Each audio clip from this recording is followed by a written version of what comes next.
What you are looking at is $100 million worth of destruction. These skeletal remains used to be a chemical manufacturing plant that produced rocket fuel for the space shuttle. This devastation is the direct result of an employee carelessly throwing a cigarette into a barrel of waste chemicals.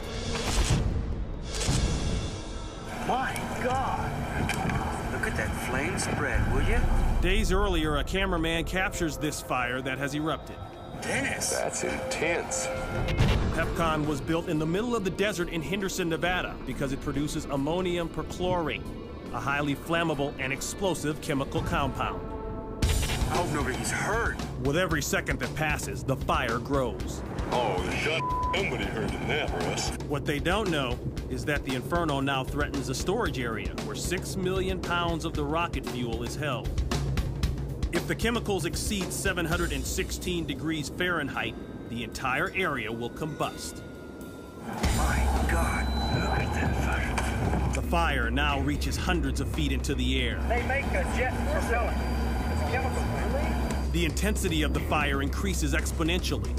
Oh my God. Then it happens. Oh!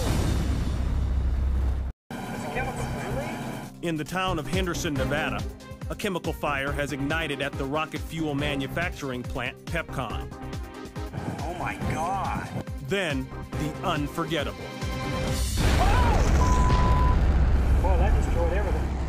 My God. As the explosion erupts, a powerful shockwave careens across the landscape, and a car traveling along an adjacent highway is caught in the blast. Multicolored smoke indicates that volatile chemicals continue to burn, leaving one to question, did the blast detonate all of the rocket fuel inside the plant? Wow! They're loud! The explosion is massive. Its shockwave completely decimates this building. The blast is so strong, it registers an earthquake measuring 3.5 on the Richter scale, 600 miles away. You sure that's all they stored in that damn area?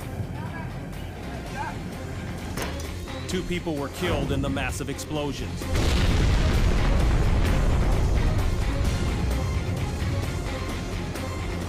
This driver was not one of them.